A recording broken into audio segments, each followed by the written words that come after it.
నమస్తే, నేను మీ అంజలి దాస్ కోటబాటి. మేము సైతం పక్షుల కోసం మేమందరం చేస్తున్నటువంటి ప్రయత్నంలో అల్లు ఘోష్ గారు సార్ వచ్చేసి మా ప్రయత్నానికి మొదటి రోజు ఈరోజు. ఎందుకంటే మేము 90 మంది కలిపి ప్రతిరోజు వాటర్ అలాగే ఫుడ్ని అందిస్తూ ఉన్నాం. కొంతమంది అప్పుడే స్టార్ట్ చేసినా ఇప్పటికే కంటిన్యూ చేస్తున్నారు. ఎందుకు అంటే 4 రోజులు పెట్టి చూడండి అని చెప్పిన తర్వాత పెడుతూ ఉన్న తర్వాత వారికి అర్థమైంది అవి వస్తున్నాయి అని చెప్పేసి. సో కంటిన్యూగా వాటర్ ఫుడ్ అలాగే పెడుతూ ఉన్నారు. ఎంత అంటే మనం ఊరికి వెళ్ళిపోతే వాడికి ఫుడ్ వాటర్ ఎలాగా అని ఆలోచించే పరిస్థితికి వచ్చారు. సో పక్షుల మీద వాళ్ళంత ప్రేమ పెంచేసుకున్నారు. సో ఇదే విషయమై ఈరోజు ఈ పక్షులతో పాటు పక్షులు నివాసం ఉండడానికి ముఖ్య కారణం చెట్లు అన్నమాట. ఈ చెట్ల మీద ఎందుకంటే వాన పడుతుంది కాబట్టి చెట్లు నాటాలి అనే ఒక కాన్సెప్ట్ని నేను తీసుకొచ్చి మా గ్రూప్లో ప్రతి ఒక్కరికి స్ప్రెడ్ చేస్తూ చెప్పాను. చెప్పగానే వెంటనే రియాక్ట్ అయింది పల్టు సార్ వచ్చేసి ఇండియన్ కాంటెంపరీ ఆర్ట్ వరల్డ్లో ఆయనకంటూ ఒక స్థానాన్ని క్రియేట్ చేస్తున్నారు. Sir Bengal artist. సో లలిత కళా అకాడమీలో అలాగే ఆర్ట్ అండ్ క్రాఫ్ట్ సొసైటీలో సార్ ఎగ్జిబిషన్స్ అన్నీ, అలాగే బెంగాల్లో బాంబేలో ప్రతి ఒక్క దగ్గర ఆయన ఆర్ట్ వర్క్స్ని ఎగ్జిబిట్ చేయడం జరిగింది. సార్ వచ్చేసి ఇప్పుడు మనకు ఒక పెయింటింగ్ పంపించారు. సో అది వచ్చేసి ఒక చేపలు పట్టుకునే అతను చేపల వేటగాడు తల మీద చేపలు పెట్టుకొని అలాగే ఒక కర్రకి చేప కట్టుకొని వెళ్తున్నటువంటి దృశ్యం. మనం బెంగాల్లో ఉంటారు కాబట్టి బెంగాల్లో ఇటువంటి దృశ్యాలు చాలా అరుదుగా కనపడుతూ ఉంటాయి. ఎందుకంటే అక్కడ నదులు, పొలాలు, సెలయేళ్ళు, అలాగే పచ్చిక బయర్లు, లోటస్ పాండ్స్, అలాగే చేపలు పట్టే చాలా విరివిగా ఉంటారు. కాళీఘాట్ పెయింటింగ్ తెలుసు కదా, హుగ్లీ నది ఒడ్డున ఇటువంటి దృశ్యాన్ని మనం బాగా చూడొచ్చు అన్నమాట. ఆ కొండల లోపల నుంచి వస్తున్నటువంటి ఆ సూర్యుడు, ఆ మబ్బులు, వావ్ సూపర్ ఎక్స్పీరియన్స్. ఎందుకంటే నేను రోజు నీల్ కమల్ సార్ ఫోటోగ్రాఫ్స్ నేను ఎక్స్పీరియన్స్ చేస్తున్నాను, ఎందుకంటే సార్ బెంగాల్లో ఉంటారు కాబట్టి. So thank you so much sir, each and everything అనమాట. ఆయన ఆలోచనకి ఆయన థాట్స్కి హ్యాట్స్. సో ఈ పెయింటింగ్ చూడగానే నాకు అదే అనిపించింది.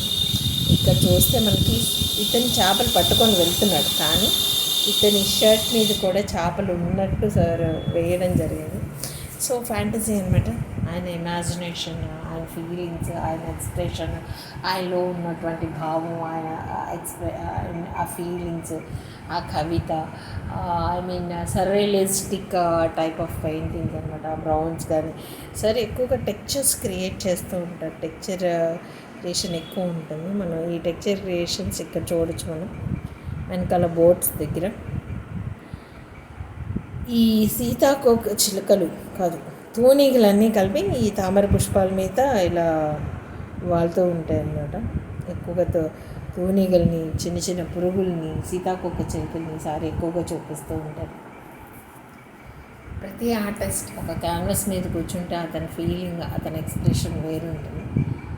కొన్ని థీరీస్ రాసుకుంటాం, బట్ కానీ అక్కడికి వెళ్ళిన తర్వాత ఆ థీరీ ఉండదు. మన ఫ్లోలో ఆ బ్రష్ అలా అలా అలా అలా వెళ్ళిపోతుంటుంది.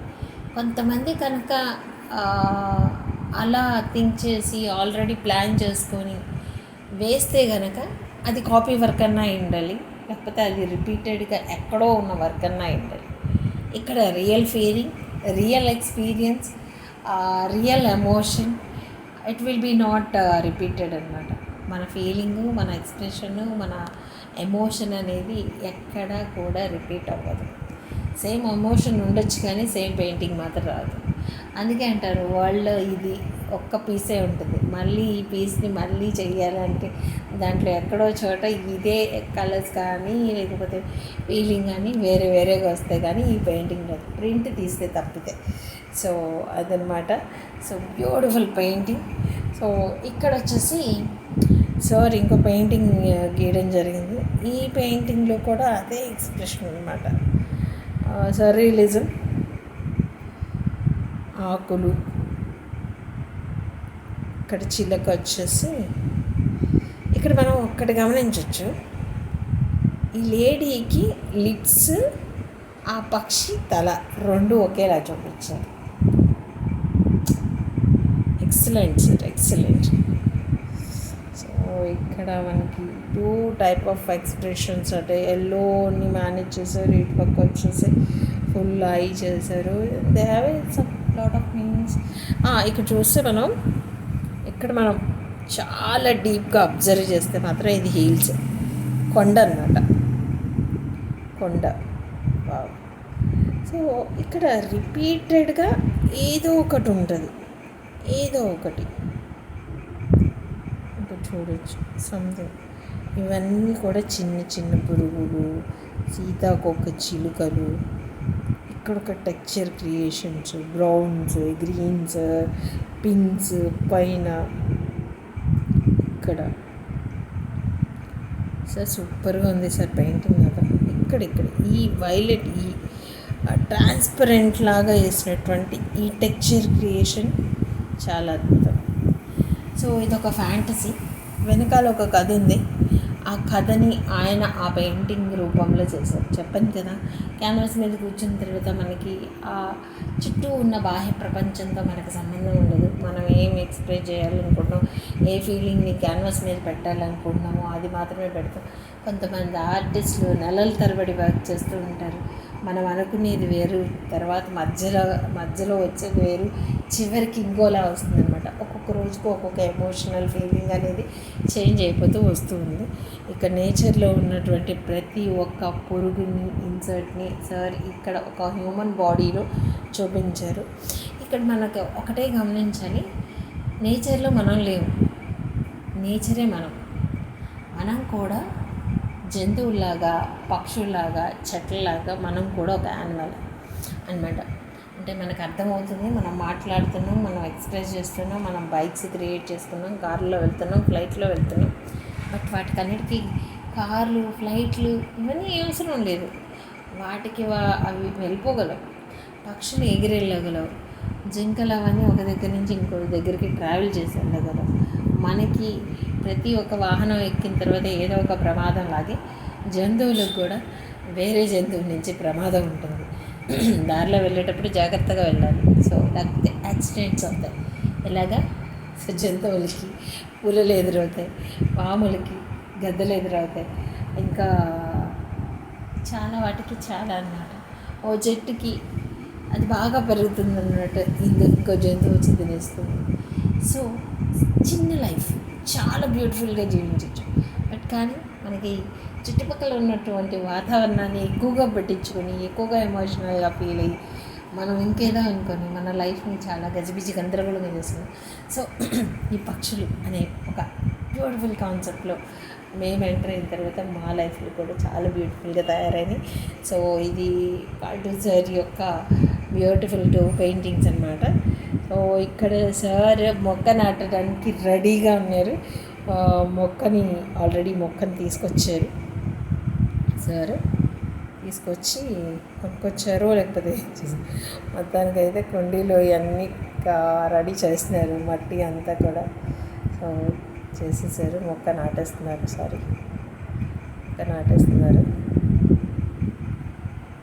వాటర్ పోస్తున్నారు అన్నమాట. ఫైనల్లీ సార్ చెట్టు నాటేశారు.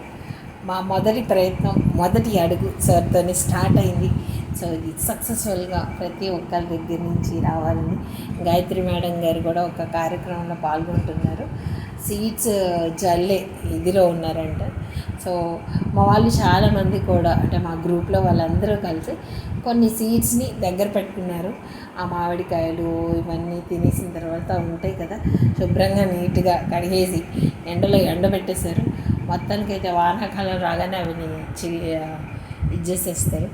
అంటే మొక్క నాటిన తర్వాత అంటే మేము అనుకున్నది ఏంటంటే, మన చుట్టుపక్కల ఓ చిన్న మొక్క అయినా ఉందనుకోండి, దాని గాలి వల్ల మనకి హెల్త్గా ఇది ఉంటుంది, చిన్న చిన్న పురుగులకి అదొక నివాసం అవుతుంది అనే ఉద్దేశంతో ఇంత మొక్కే నాటాలి, ఇక్కడే నాటాలి అని ఏ రిస్ట్రిక్షన్ లేదు. ఎక్కడైనా నాటచ్చు, ఎలా అయినా నాటచ్చు. నాటిన తర్వాత ఒక ఫోటో పెడితే సో నేను రివ్యూ చేస్తాను. ఇది మేము నేచర్కి చేస్తున్నటువంటి చిన్న సహాయం. అంటే సాయం కాదు, మాకు మేమే చేసుకున్నటువంటి ఒక చిన్న సాయం అనమాట. సో పల్టు సార్ చాలా చాలా థ్యాంక్ యూ. అండ్ మీరు ఇంకొంతమందికి ఇన్స్పిరేషన్. అలాగే మీ పెయింటింగ్స్ కూడా చాలా అద్భుతంగా ఉన్నాయి. మీ ఫీలింగ్స్, మీ expressions about your art work, colours కానీ ఎక్స్ట్రాడినరీ సార్, నాకు బాగా నచ్చింది. సో ఎవ్రీ ప్రతి ఒక్క ఆర్టిస్ట్లో ఒక ఫీలింగ్ ఉంటుంది. ఇక్కడ మనం చూడాల్సింది ఏంటంటే ఎక్స్ప్రెషన్, కలర్ మేనేజ్మెంట్. అక్కడ వచ్చిన తర్వాత ఆ పిక్చర్ని ఎలా డివైడ్ చేశారు, ఏ విధంగా వేశారు, ఎలా టెక్చర్ క్రియేట్ చేశారు, ఆ ట్రాన్స్పరెంట్గా ఆ పెయింటింగ్ని ఎలా తీసుకురాగలిగారు, ఇవన్నీ గమనిస్తే కనుక పెయింటింగ్ మనకి చాలా అద్భుతంగా కనపడుతుంది. Anyway, thank you so much. This is Anjali Das Kotipati signing off. మర్చిపోకండి, ఓ చిన్న మొక్కనైనా నాటండి, లేకపోతే ఆకుకూర మొక్కలన్నా వేసుకోండి. బయట ఉన్నటువంటి కెమికల్స్ కానీ పురుగుల మందులు దాటి నుంచి మనం తప్పించుకోవచ్చు. Thank you so much. This is Anjali Das Kotipati signing off.